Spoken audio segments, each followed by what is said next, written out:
Señores, saludos. Miren, ya están siendo investigados por el Ministerio Público Alicia Ortega y su esposo Fernando Hasbún. Y en los próximos días ya vamos a ver un allanamiento, tanto a la casa de ellos como a las instalaciones del grupo SIN. Y a la vez serán apresados Alicia y Fernando, acusados de espionaje, delitos de alta tecnología y asociación de malhechores. Esa es la información que me ha llegado. Obviamente, con este caso hay muchos empresarios y muchos políticos que van a ser afectados y hasta destruidos. Pero antes que ocurra, no se van a quedar de brazos cruzados y van a hacer hasta lo imposible para que ni Alicia ni Fernando sean atacados. Y lamentablemente, este paquete debe incluir también a Jochi Gómez.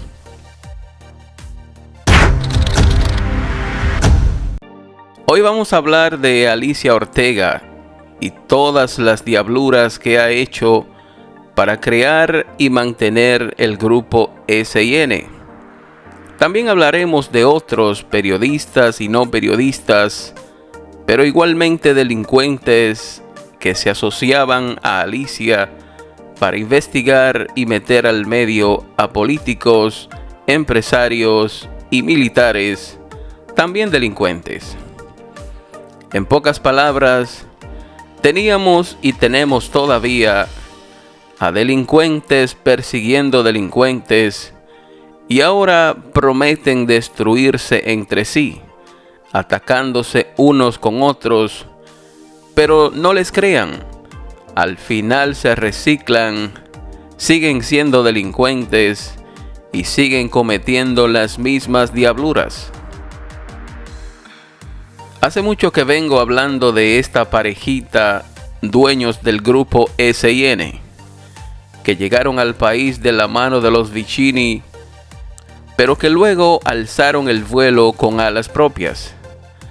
Alicia era una simple reportera en Miami y Fernando era un simple recogecables en Teleantillas. Pero de repente estos dos se han convertido en una de las familias más adineradas que tiene el país. Todas las semanas, el país esperaba con ansias los reportajes del Informe, que prometía ser la contraparte y una competencia directa de los programas de Nuria Piera. Pero Alicia y su esposo decidieron tomar un atajo para lograr el éxito. Para esto se asociaron con delincuentes, con hackers, con abogados delincuentes, con periodistas delincuentes, para conseguir informaciones privilegiadas que buscaban primero extorsionar, y si no se pagaba la extorsión y el chantaje, buscaban marchitar la reputación y destruir la carrera de reconocidos políticos, funcionarios y empresarios de la vida social dominicana, igualmente delincuentes. Mi primera sospecha con Alicia Ortega y su programita basura llamado El Informe me surgió cuando ésta se dispuso a hacerle una investigación y luego un reportaje a Diandino Peña. A través de las prácticas delincuenciales, Alicia y su equipo tuvieron acceso a todos los correos corporativos y personales de Diandino y consiguieron todas las informaciones y transacciones confidenciales de todas sus empresas y de su familia. Pero además de esto, evidenció su perfil de bandida y de rastrera cuando invitó a Diandino al Informe para hacerle una entrevista sobre su historial empresarial y sobre su recorrido como empresario exitoso a lo largo de su vida.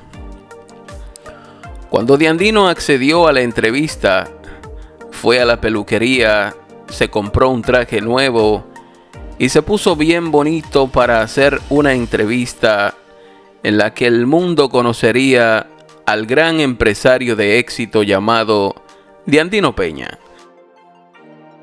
La primera pregunta de Alicia, aunque tenía suspicacia y maldad, pero parecía como que iba con la temática de la entrevista.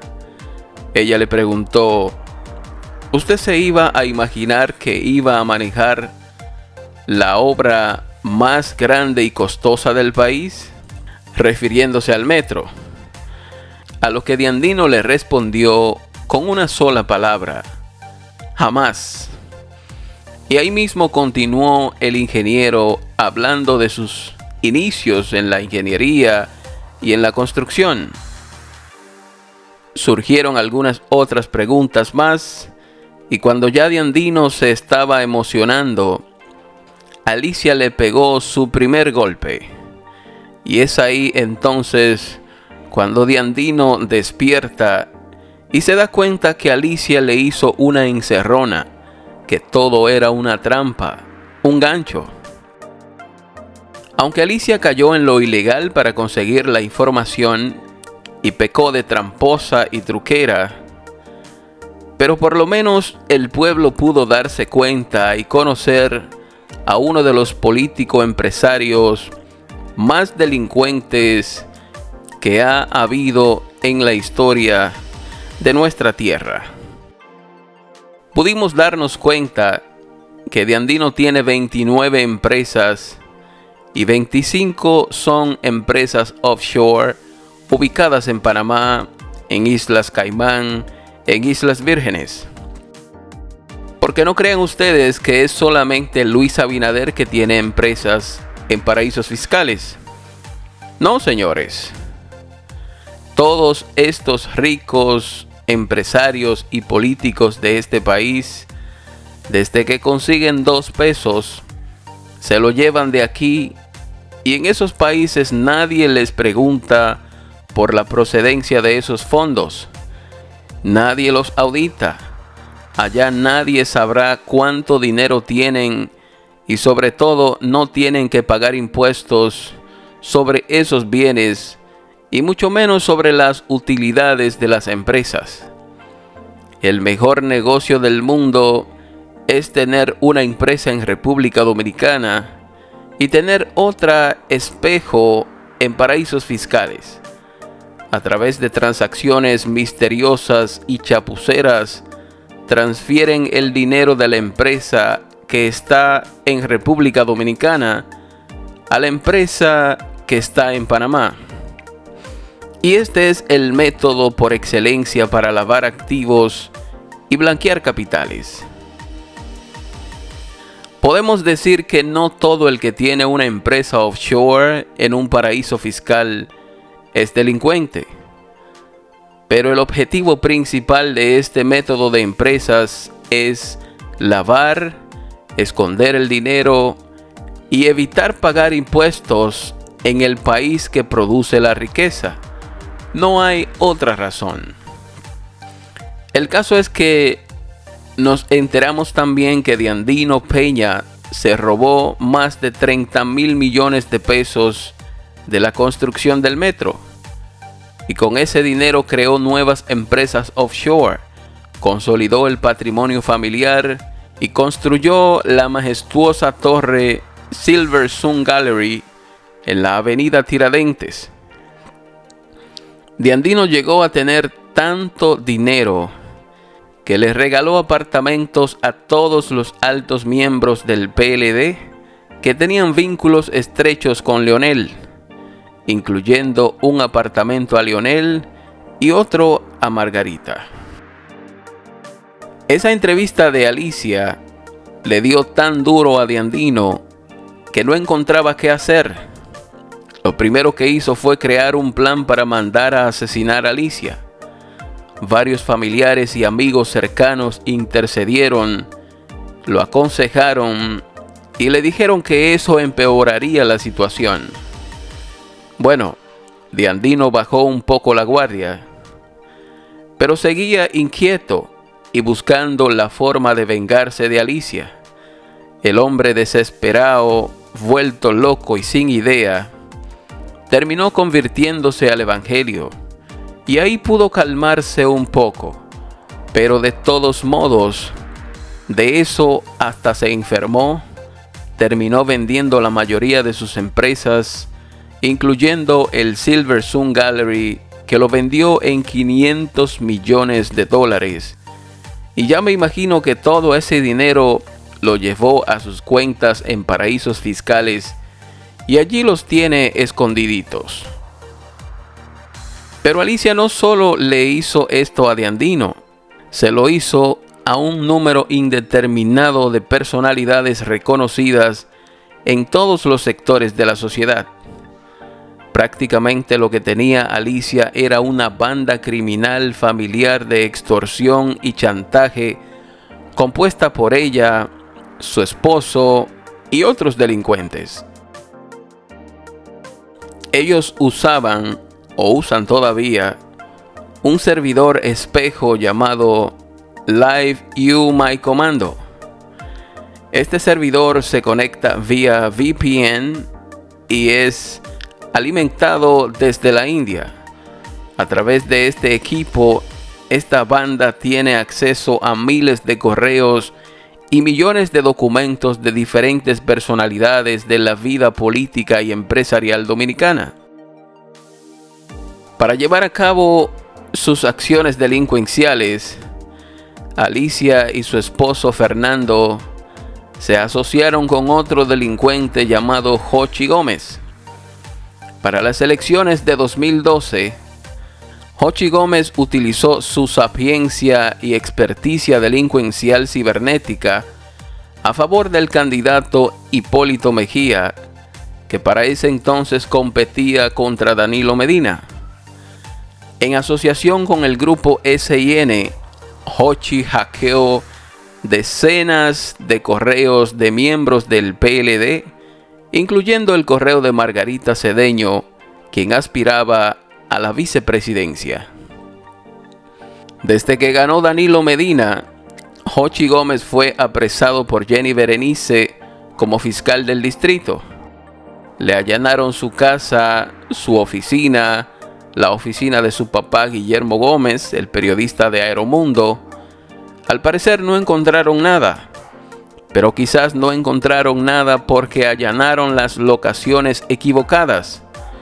Quizás si allanan la casa de Alicia Ortega y Fernando Hasbún, y si allanan el edificio del grupo SIN en la John F. Kennedy, hubieran encontrado muchas cosas, incluyendo las pruebas para apresar por muchos años a Jochi Gómez.